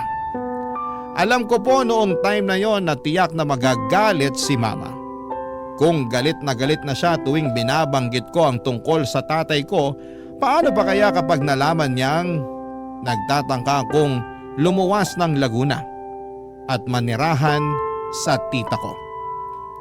At isa pa po, aaminin ko na medyo nababagot na rin ako sa buhay sa Masbate.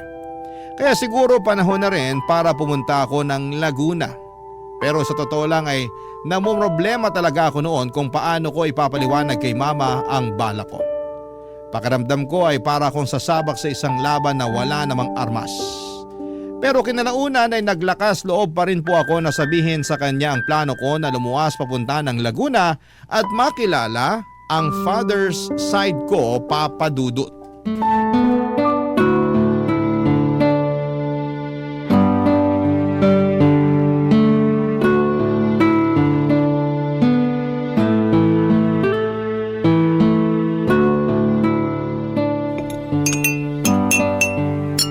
Jeff, nak! Tigilan mo na muna yung kaka-cellphone mo dyan. Kakain na tayo. Nagluto ako ng adobo. Huy, Jeff! Nakikinig ka ba? Bakit ba sobrang busy mo dyan sa cellphone mo? Ma, may gusto po sana akong sabihin sa inyo. Bakit ganyan yung mukha mo? May problema ka ba? Ipangako niyo po muna sa akin, nakakalma lang kayo na hindi kayo magagalit. Oo na, ano ba kasi yun? Ako tuloy tong kinakabahan sa'yo eh. Ma, Ano? Magsalita ka na. hindi po kasi madali para sa akin na sabihin to sa inyo eh. Nakabuntis ka ba, Jeff? 20 years old ka pa lang ha? Ma, ano ba naman kayo? Hindi ho. Wala po ako nabuntis. Jeff, sabihin mo na sa akin. Kung hindi tatamaan ka na talaga sa aking bata ka. Inalok po kasi ako ni Tita Carmela na tumira sa kanya sa Laguna eh. Nagpapatawa ka ba? Pupuntahan mo yung babaeng yon? Hindi pa nag-iisang buwan simula nung nakausap mo yun sa Facebook ah! Mapakinggan niyo po muna ako. Ang sabi niya kasi sa akin, nasa Amerika daw si Papa at uuwi daw dito sa Pilipinas next month. Nasisiraan ka na ba ng bait, ha? Wag na wag mong susubukan na makipagkita sa mga taong yon, sinasabi ko sa'yo! Nabuhay ka ng ilang taon na hindi sila nakikilala o nakakasama. Hindi mo sila kailangan. Napatunayan mo na mismo sa sarili mo na kaya mong umasenso na walang tulong o gabay nila. Ma, sorry po pero sobrang unfair niyo naman po sa akin. Bakit pinipigilan niyo ako na makilala si Papa at yung mga kamag-anak ko sa side niya? Kung talaga nagmamalasakit sa'yo yung papa mo, bakit kailangan niya pang idaan sa kapatid niya yung plano niyang umuwi ng Pilipinas? Bakit hindi siya mismo mag-message sa'yo? Hiniwalayan daw si Papa ng asawa niya sa Amerika, Ma. Kaya hanggang ngayon depressed siya. Kaya nga ako makikipagkita kay Tita Carmela kasi siya yung magsisilbing tulay para magkita kami ni Papa. Para makilala ko siya. Ba't ba ang tigas ng ulo mo? Hindi ba sinabi ko na sa'yo na i-block mo yung Carmela na yon? Kung hindi mo kaya, ako na mismo ang magbablock dyan. Akin na yung cellphone mo! Teka, Ma, ano ba kayo? Tawan niyo yung cellphone ko! Akin na yan, maniwala ka sa akin para rin Ma, sa'yo ano to! ba? Akin na... Ayan tuloy, nahulog yung cellphone ko! Lubayan mo na yung Carmela na yon! At lalong-lalo na yung papa mo! Karapatan kong makilala si Papa, Ma!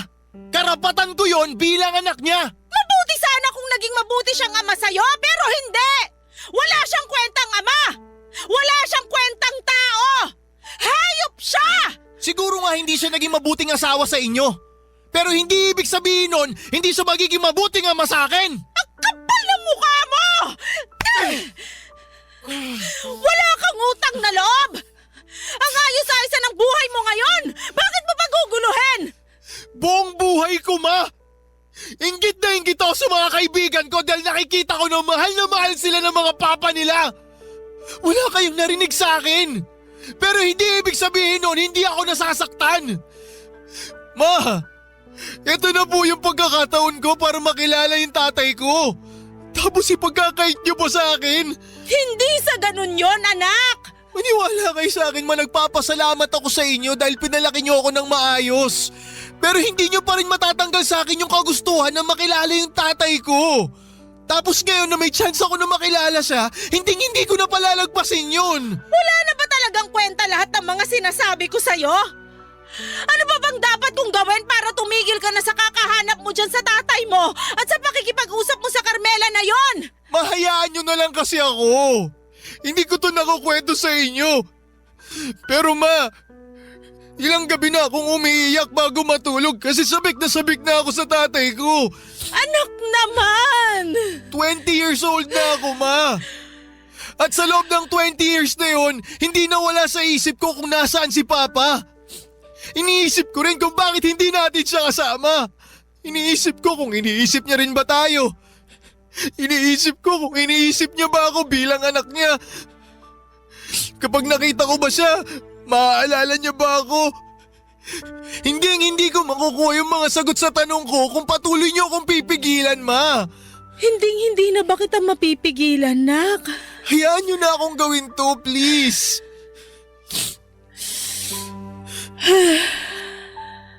Sige na. Pumapayag na ako. Totoo, ma? Pumapayag ka na? Oo. Pumapayag na ako. Basta lagi kang magte-text sa akin. At sasabihin mo palagi sa akin yung location mo para alam ko kung nasan ka. Ma, thank you. Thank you po, sobra. Hindi niyo po alam kung gaano niyo po ako napasaya ngayon. I love you, ma. Maraming salamat. Sobrang saya ko po noong pumayag na rin si Mama na tumira ako pansamantala kina Tita Carmela sa Laguna. Kitang-kita ko po kay Mama na parang napilitan na lamang siya pero alam ko na kailangan ko ring gawin po ito para maramdaman ko ang tunay na pagmamahal ng isang ama. Noong mga panahong yun ay naisip ko na si Tita Carmela ang magiging tulay ko para makita at makilala ko ng lubusan ang papa ko. Lumipas ang ilang linggo at lumuwas na ako mula Masbate papunta ng Laguna. Sobrang kulit rin po ni Mama noong mga panahong yon kasi text siya sa akin. Pero hindi ko naman siya masisisi. Nagwo-worry lamang siya sa akin. 20 years old na ako pero para pa rin akong mama's boy. Siguro ay wala namang masama sa pagiging mama's boy kasi ibig sabihin noon ay mahal na mahal ako ng mama ko. Hindi ko rin makakalimutan yung araw na yon. Pagod na pagod ako tapos ay sobrang init pa. Siguro ay mas naging madali kung may direct contact ako sa papa ko pero wala eh. Si Tita Carmela lamang yung pinaka malapit na kamag-anak ni Papa na makakausap ko. Ang plano ko noong mga panahong yon ay makitira muna kay Tita Carmela hanggang sa makita ko si Papa Dudut. Mukhang natuwa rin po si Tita Carmela noong sinabi ko sa kanya na makakapunta na ako sa kanya sa Laguna.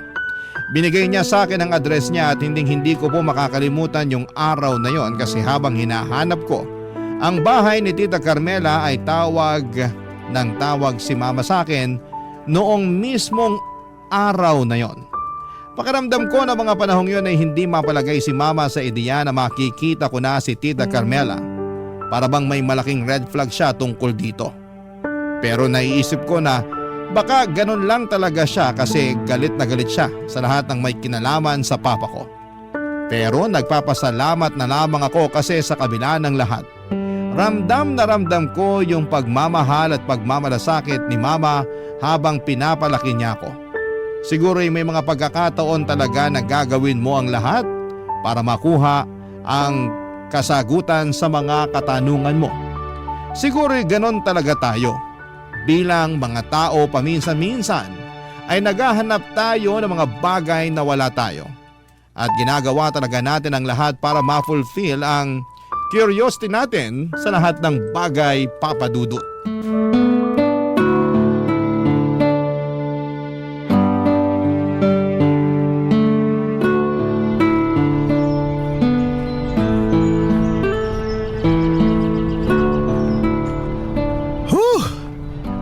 Himatay na ata ako sa init dito kakahanap sa bahay ni Tita Carmela.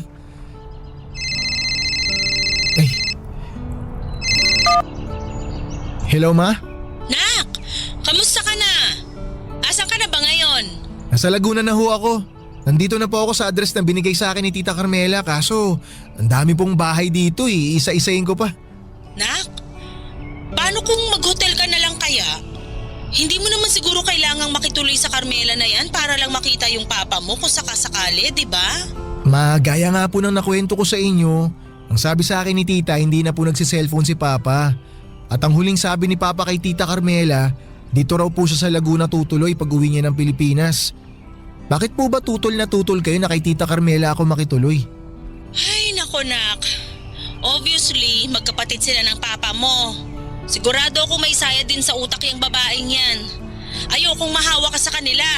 Ay, huwag kasi kayo mag-alala ma. Kaya ko na po ang sarili ko.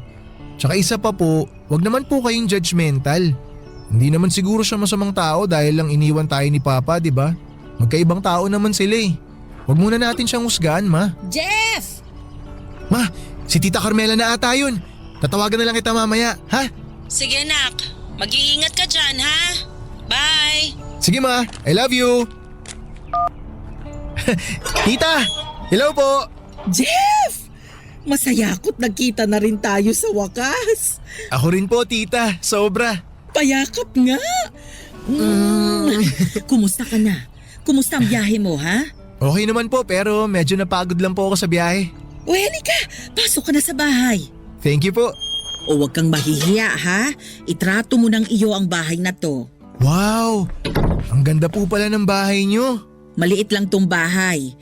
Papagawang ko pa ng second floor sa susunod na taon. Nabanggit nyo tita na mag-isa lang po kayo dito, di ba? Para na din sa'yo ng papa mo. Siyempre, para at least kung pupunta kayo ng Laguna, may matutuluyan kayo, hindi ba? Kung gusto nyo, pwede nga dito na kayong tumira kasama ko. Ay, thank you po sa offer tita. Na-appreciate ko po, sobra. O eto, magtubig ka muna. Thank you po, thank you. Ano ka ba? Thank you ka ng thank you dyan. Sorry tita, medyo nahihiya po kasi ako sa inyo eh. Hindi mo kailangang mahiya. Dalawa lang tayo dito. Feel at home lang, okay? Sige po. Ay, nga po pala tita. May bagong balita po ba kayo tungkol kay Papa? Well, nung last ko siyang nakausap, sabi niya bumili na raw siya ng plane ticket in advance. Next month na daw yung alis niya at dito raw siya tutuloy sa akin. Pero sa ngayon, sa tingin ko nakapatay yung cellphone niya eh. Pero wag kang mag-alala. Pwede kang tumira dito sa akin hanggang sa magkita kayo ng papa mo. Malaking tulong na po to sa akin. Maraming salamat po. Naku, wala yun. Basta ikaw. Ay nga pala, bakit naka-leather shoes ka? Wala ka bang rubber shoes? Kung gusto mo, pwedeng-pwede kitang bilhan. Ito po kasi ang uso ngayon, tsaka matibay po to. Kaya lagi ko pong ginagamit. May pera ka ba? Sana wag mong mamasamain tong sasabihin ko, ha? Pero sabihan mo lang ako kung wala ka ng pera, ha? Sige po tita, wag po kayong mag-alala sa akin, may dala naman po akong pera. Pero salamat po talaga sa concern nyo. Naku, mabuti na lang talaga at dito ka nakituloy sa akin. Kasi kung hindi, sigurado akong mauubos ang pera mo. Kaya nga po eh. Salamat po talaga, pinatuloy nyo ako dito. Ay nga pala, kumusta naman kayo ng mama mo sa Masbate? May maayos ba kayo na tinutuluyan doon? Opo tita, okay naman po kami. Huwag nyo po kaming alalahanin. Yung mama mo nga pala, nagkita na kami niya ng isang beses noong sila pa ng papa mo. Hindi ba niya naikwento sa'yo? Hindi po eh. Wala po siyang nabanggit. Ay nako, hindi bale. Huwag kang mag-alala kasi pwede na tayong magtsikahan dito sa bahay kahit buong araw pa. O basta, kung may kailangan ka, magsabi ka lang ha? Tuluyan na po akong nakituloy sa bahay ni Tita Carmela, Papa Dudut. Mukhang mabait naman po si Tita Carmela kahit medyo marami siyang tanong. Iniisip ko na lamang na baka talagang concerned siya sa akin. Hindi ko na po minasama yung mga tanong niya tulad ng may pera ka ba at maayos naman kayo ng mama mo kasi ayaw ko namang manghusga agad ng tao. Marami po kaming napag-usapan ni Tita Carmela at kadalasan ang topic namin ay tungkol sa papa ko. Ayon kay Tita, nang maghiwalay sina mama at papa, nagtrabaho daw ang papa ko sa isang hotel sa Amerika bilang bartender at sa Amerika na rin siya nakapangasawa ng ibang babae. Pero ang problema, Putol daw ang pamilya ng babae kay Papa, kaya raw isa yon sa mga dahilan kung bakit siya sobrang na-depress. Ikinuwento pa ni tita na tiniis daw ni Papa ang buhay sa Amerika para makakuha ng green card. Paliwanag naman ni Tita Carmela, sensitibo raw ang tatay ko at madali siyang malungkot. Kaya siguro sa kalungkutan ng buhay sa Amerika, nag-decide siya na mag-isolate. Pero ipinakita naman ni tita sa akin ang huling chat nila ni Papa. At nakalagay roon na uuwi si Papa kay Tita Carmela. Yun na lamang po ang naging pag-asa ko. At nagdasal ako na sana balang araw ay magbunga rin ang desisyon kong pumunta sa Laguna. Si Mama naman po kahit tutol siya sa plano ko noong una, kalaunan ay natutunan niyang tanggapin ito. Araw-araw po akong tinatawagan ni Mama at kinukumusta. Laging tanong sa akin ay kung kailan daw ako uuwi sa Masbate at palagi ko pong sinasabi na uuwi ako kapag nakita ko na si Papa.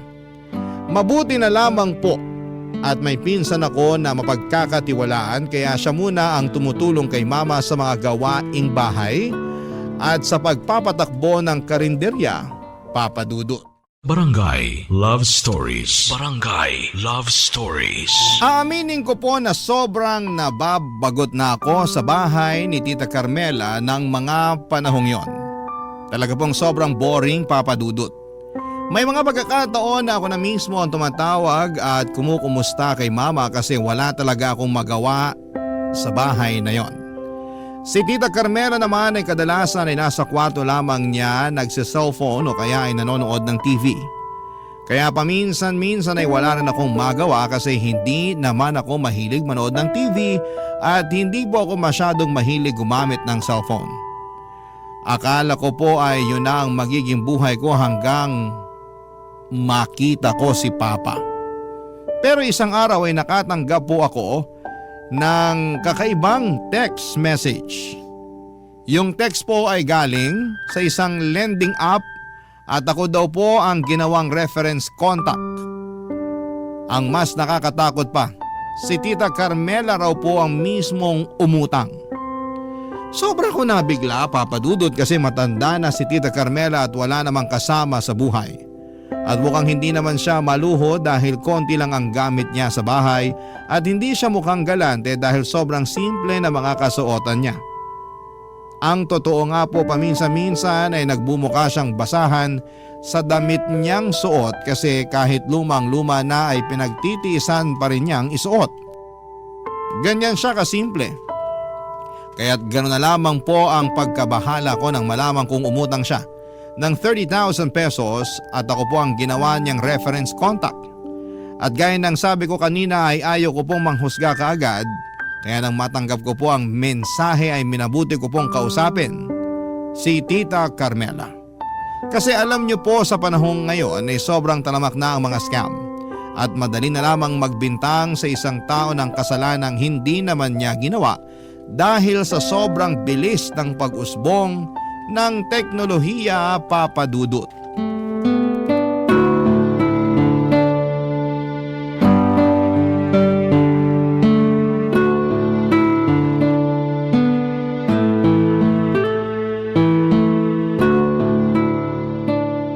Tita? Oh, Jeff! Naku tita, pasensya na po sa storbo ah. Kinatok ko na po kayo dito sa kwarto nyo. Naku, walang kaso yon. Ay nga pala, nagluto ako ng itlog at corned beef kanina habang natutulog ka.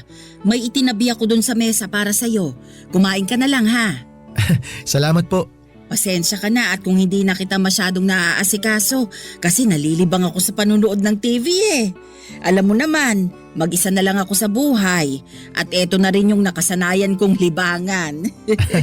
Tita, gusto ko po sana kayong kausapin eh. O bakit? Ayaw mo ba ng itlog at corned beef? Ay, alam ko na. Bibili na lang ako ng lechon. Gusto mo ng lechon? Sabihin mo lang mag-o-order ako. Ay nako, tita, hindi ho. Hindi po yun. O bakit? Tungkol saan ba ito? Tita, kasi may natanggap po ako na message kanina. Ha?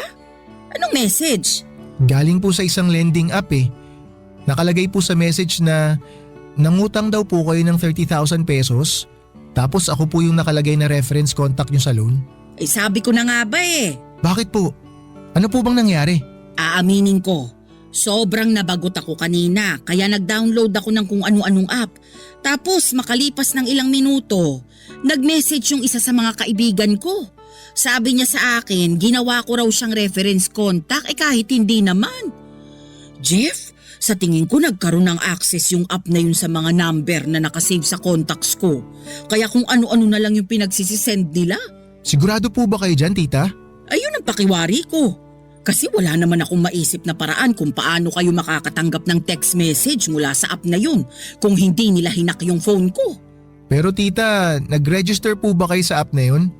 Baka po may mga nailagay kayong number dun. Yun nga mismo ang problema. Pagkatapos kong i-download yung app, nag-register ako. Pero hindi ako nangutang, promise. Nako, kung ganun po, sa palagay ko oras na para mag-reformat kayo ng phone. O kaya palitan nyo yung SIM nyo. Tapos i-post nyo po sa Facebook na nahack yung cellphone nyo para alam ng mga kaibigan nyo na hindi po kayo yung nangutang. Sige, pero tulungan mo akong gawin yun sa cellphone ko ha. Hindi kasi ako marunong eh. Sige po tita, wag po kayo mag-alala, ako pong bahala. Naku, mabuti naman kung ganun. Talamak na talaga ang mga nananamantala ngayon ano? Naku, totoo po yan. Kaya lagi po kayo mag-iingat. Lalong-lalo na po tuwing gumagamit kayo ng internet. Uso pa naman ngayon yung nahack yung cellphone kasi kung ano-ano na lang yung napipindot. Thank you Jeff ha, tatandaan ko yan. Oy nga pala, kumusta ka naman dito sa bahay? Okay naman po ako dito. Komportable po ako kahit papano. Pasensya ka na talaga kung hindi ako lumalabas ng kwarto ha. Aaminin ko, tinatamad kasi ako minsan eh. Pero kaya mo naman ang sarili mo, hindi ba? Oo naman po tita, kayang-kaya ko po sarili ko, wag niyo po akong alalahanin. Okay lang po talaga ako. Ay, nga po pala tita, may balita po ba kayo kay Papa? Magdadalawang linggo na po kasi ako dito pero wala pa rin tayong balita sa kanya eh. Naku, wala eh. Sinusubukan ko ngang tawagan pero mukhang nakapatay pa rin yung telepono niya. Alam kong nababagot ka na kakaantay sa papa mo pero magtiwala lang tayo ha. Ang sabi niya sa akin, dito raw siya didiretso pag nakaalis na siya ng Amerika. Kaya mas mabuti na rin na nandito ka para pagdating niya, makita mo siya kaagad. Pasensya na po kayo kung sobrang kulit ko ah. Excited na po kasi ako eh. Ako din naman. Pareho lang tayo ng nararamdaman. Bunsong kapatid ko yung papa mo at ilang taon ko na rin siyang hindi nakikita. Tita, baka naman po pwede nating tawagan o hanapin sa Facebook yung dating kinakasama ni Papa. Ha? Bakit mo naman gagawin yun? Ang totoo niyan tita, nag-aalala na po kasi ako kay Papa eh. Baka may masama nang nangyari sa kanya. Malay niyo po, baka alam nung dati niyang kinakasama kung nasan si Papa ngayon. Nako, yan ang wag na wag nating gagawin. Ayaw ng tatay mo na may ugnayan pa dun sa dati niyang kinakasama. Dahil sa pang-aapi na ginawa sa kanya ng pamilya ng babae. Hindi man lang ba pinagtanggol ng babae si Papa kahit minsan? Yun na nga eh. Paano naman kasi sunod-sunuran yung babae sa pamilya niya? Hinahayaan niya lang yung pamilya niya na insultuhin at maliitin yung papa mo noon. Ay, nakakalungkot naman po pala yung pinagdaanan ni Papa sa Amerika. Mabuti na lang talaga at naisipan niyang umuwi dito sa Pilipinas. Mismo. Kaya konting tiis na lang talaga. Makakasama na rin natin yung papa mo. Pagkatapos ng usapan namin ni Tita Carmela ay mas lalo akong naging determinado na hintayin si Papa na makabalik sa Pilipinas. Nang mga oras na yon ay napagtanto ko rin na hindi pala madali ang mga pinagdadaanan ni Papa sa ibang bansa. Kaya't mas inihanda ko na ang sarili ko para tanggapin at patawarin siya kapag nagkita kami. Na-realize ko na kailangan kong kalimutan ang ginawa niyang pag-iwan sa amin ni Mama dahil marami na rin naman siyang pinagdadaanan. Lumipas ang ilang araw at medyo nahiya na ako kay Tita Carmela. Kasi bukod sa libre yung tinutuluyan ko, libre pa yung pagkain ko. Parang hindi ko na kayang tanggapin ang lahat ng tulong niya. Kaya naman naisipan ko na ako na lang mismo ang bibili ng sarili kong pagkain. Ayaw kong maging pabigat sa kanya at may savings naman ako sa ATM ko. Kaya hindi naging problema yon. At gusto ko ring maramdaman na may contribution ako sa mga bagay-bagay sa bahay na yan. Sa ganitong paraan, kahit papaano ay mararamdaman kong hindi ako labis na umaasa kay Tita Carmela at may sarili akong kakayahan. Pero dumating ang araw na napansin kong medyo naging irritable at wala sa mood si Tita Carmela. Hindi ko siya masyadong maintindihan at sa bawat araw na lumilipas, ramdam ko ang pagbabago sa kanyang pag-uugali. Tuwing sinusubukan ko siyang kausapin ay hindi na siya lumilingon sa akin at parang may iniiwasan o may hindi siya gustong iparating. Minsan ay bigla na lang siyang tumatalikod at pumapasok sa kwarto niya nang walang paalam. Na para bang ayaw niyang makipag-usap. Ganito siya ng halos 1 linggo at ako'y nag-worry na. Hindi ko alam kung ano ang nangyayari o kung may dahilan siya para magbago ng ganito. Palibas ay medyo hindi ko rin siya kayang tanungin ng diretsyo kaya't pinili ko na lamang na maghintay at obserbahan siya. Kaya nung isang araw na umalis siya sa bahay para mamalengke, naisipan kong sorpresahin siya. Nais ko sanang ibalik ang kabutihang loob na ibinigay niya sa akin. Pinili ko na maglinis ng buong bahay at gusto ko siyang mapatawa, mapagaan ang pakiramdam at maramdaman niyang may taong nagmamalasakit din sa kanya. Tulad ng malasakit na ibinibigay niya sa akin. Habang abala ko naglilinis ay naramdaman ko ang kahalagahan ng mga maliliit na bagay na nakakatulong upang maging magaan ang samahan. Habang nag-uusap kami ni Mama sa telepono at patuloy na naglilinis, doon ko matutuklasan ang isang bagay na hindi ko po inaasahan. Isa itong bagay na magpapabago sa pananaw ko at magpapaalala sa akin kung gaano kalalim ang mga pinagdadaanan ng bawat isa sa atin. Pati na rin si Tita Carmela. Sa pagkakataong yun ay isang tanong at pahayag mula kay Mama ang magpapadali sa pag-unawa ko sa mga nangyayari at magbubukas ng isang bagong pinto ng realisasyon sa puso ko.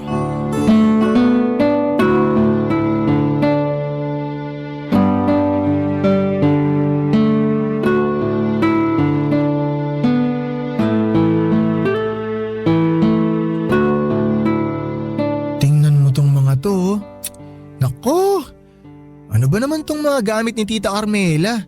Nagkalat na dito tas ang alikabok pa. Pero di bale, lilinisin ko na lang. Ay! Hello ma? Nak, kamusta ka na dyan? Okay naman po ako ma. Lumabas po si Tita Carmela para mamalengke kaya eto, nililinis ko po tong bahay niya ngayon para masorpresa naman siya pagbalik niya. Pambihira ka talagang bata ka. Sinabi ko naman sa'yo na mag-hotel ka na lang, di ba? Ginagawa ka ng katulong ng demonyetang yun eh. Ano ba naman si Mama? Mag-relax nga kayo. Hindi naman po labag sa loob ko yung paglilinis ko dito. Ang totoo niyan, ako nga po ang nahihiya sa kanya kasi libre pagkain ko, libre tinutuluyan ko. Kaya naisip ko rin na ako na lang mismo ang bibili ng pagkain ko para hindi nakakahiya. Tapos ito pong paglilinis ko ng bahay niya, maliit na bagay lang to para kahit papano makabawi naman ako sa kanya. Ewan ko sa'yo. Naghahanap ka talaga ng sakit ng ulo, bata ka. Ay, nga pala. Yung lending app na nag-text sa'yo nun, nagte-text pa rin ba hanggang ngayon? Hindi na po ma. Ewan ko lang ha. Pero sa totoo lang, wala pa rin akong tiwala sa babaeng yon. Kayo naman ma. Paano kung nagsasabi naman ng totoo yung tao? Na talagang nahack yung cellphone niya. Hay nako Jeff, hindi ako pinanganak kahapon.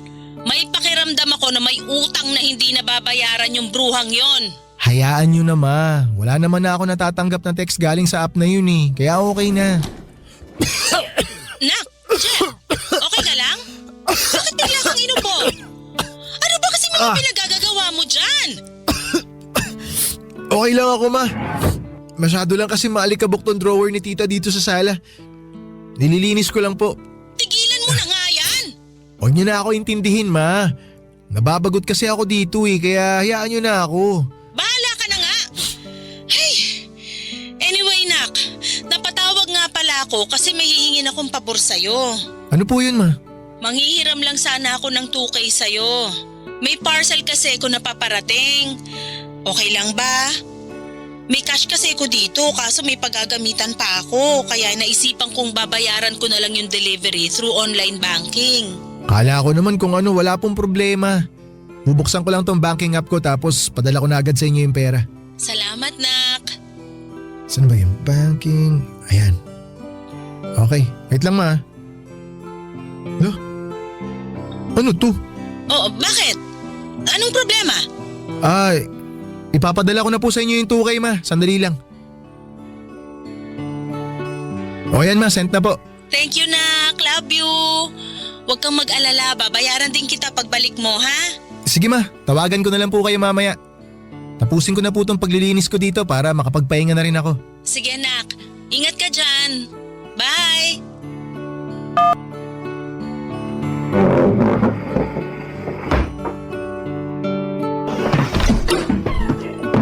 Jeff! Namalengke nga pala ako. Napapansin ko kasi na palagi ka na lang nagpapadeliver. Kaya naisipan ko nang magluto. Anong gusto mong ulam mamaya? Tita, meron po pala akong gustong klaruhin sa inyo. Oh, ba't ganyan ang mukha mo? Ano bang problema? May nawawala po kasing 10K sa savings account ko. Tita, bakit hindi po kayo makasagot? May kinalaman po ba kayo doon? Jeff, sorry ha.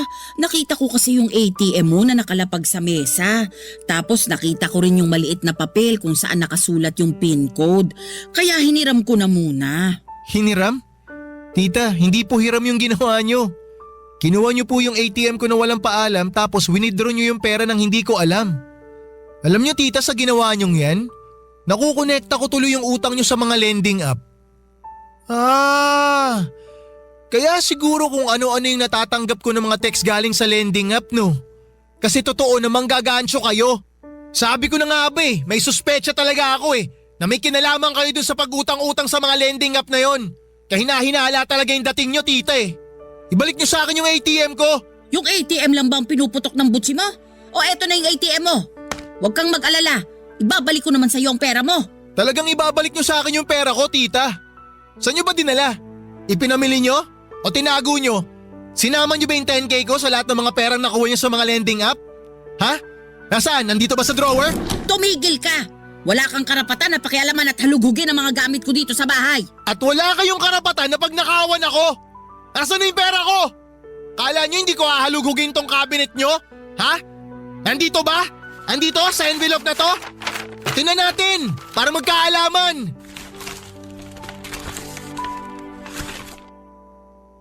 Tita, ano to?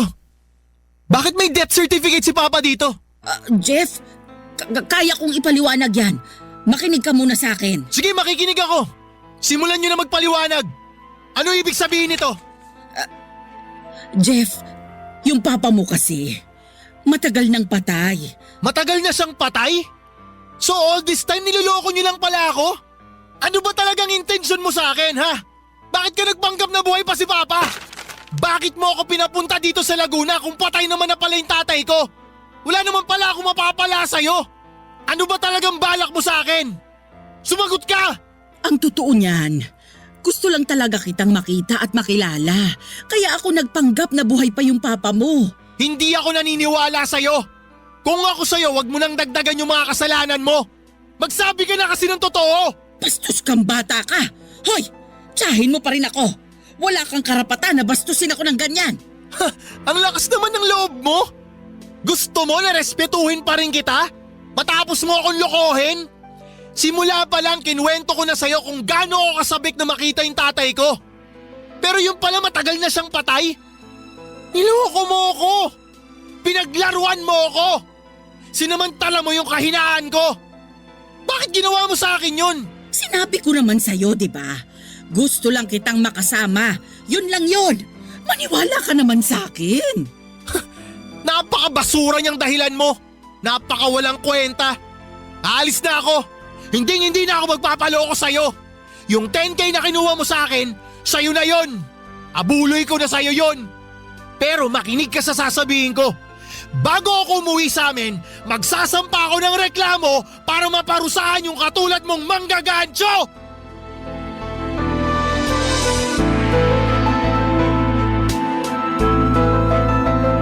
Pagkatapos ng usapan namin ni Tita Carmela, agad ko nang kinuha ang mga gamit ko. At agad na akong umalis sa bahay na yon. Siguro'y maraming magtatanong sa mga kabarangay natin kung bakit hindi ko ipinaglaban yung 10,000 na ninakaw niya sa akin. Ang totoo ay mahalaga pa rin sa akin ang pera. Pero mas mahalaga yung peace of mind ko. Kasi kadalasan ay nakukuha ko lamang yung peace of mind na sinasabi ko kapag umalis ako sa mga sitwasyon na nakakagalit at nakabibigat sa pakiramdam ko. Sa mga panahong yon, ang makita si Tita Carmela ay nagdudulot lamang sa akin ng sama ng loob. Kinabukasan ay umuwi ako ng Masbate at ikinuwento ko ang lahat kay Mama ang mga nangyari. Doon ko nalaman ang lahat-lahat. Sinabi ni Mama na ang dahilan kung bakit sila naghiwalay ni Papa ay dahil nalaman niyang pinagnanakawan siya ni Papa. At ang dahilan kung bakit hindi niya ito sinabi sa akin noon ay dahil ayaw niyang magbago ang tingin ko kay Papa. Gusto raw ni Mama na isipin ko na iniwan kami ni Papa. Kesa isipin ko na manggagancho ang Papa ko. Grabe ang pagsisisi ko noon dahil hindi ko pinakinggan si Mama. Kung sana mula pa lang ay nakinig na ako sa kanya, hindi na sana ako naloko pa ni Tita Carmela. Sa totoo lang, kahit pinagsinungalingan ako ni Tita Carmela, nabuhay pa raw si Papa at kahit kinuha niya ang pera ko nang hindi ko alam ay tahimik ko na siyang pinatawad at pinilit na kalimutan. Ang tanging gusto ko lang talaga ay mawala na ang koneksyon ko sa side ng Papa ko. Kahit yung detalye ng pagkamatay ni Papa ay wala na sana akong balak alamin. Kasi gusto ko lang talaga na makapag-move on. Lumipas ang mga buwan at naging masaya at mapayapa na ang buhay namin ni Mama. Mas lalo kong natutunan na magtiwala at maging masunurin kay Mama. Hanggang isang araw na curious ako at ni-research ko si Tita Carmela sa internet. Dito ko po nalaman na may karma palang dumating sa kanya. Hindi man agad-agad pero dumating din. Nalaman ko na nakulong siya dahil matagal na siyang involved sa isang scam at nalaman ko rin na nakalibing na pala si Papa sa Negros Occidental. Hindi ko na inalam pa ang mga detalye kung bakit sa Negros inilibing si Papa at kung gaano nakatagal nang gagatso itong si Tita Carmela. Ipinagpapasa Diyos ko na lamang po ang lahat ng kasalanan nila. Ang importante lang sa akin ay ayokong madamay sa karma nila at masaya na ako at kontento sa piling ni Mama. Maraming salamat po at binigyan niyo po ng pagkakataon na maibahagi ang isang bahagi ng buhay ko sa inyong programa. Ang inyong forever kapuso at kabarangay, Jeff. Barangay Love Stories. Barangay Love Stories. Ano ang masasabi mo sa ating Barangay Love Stories today? Abangan namin ang sagot mo sa comment section. Barangay LS 97.1. 97.1. Forever. Number 1.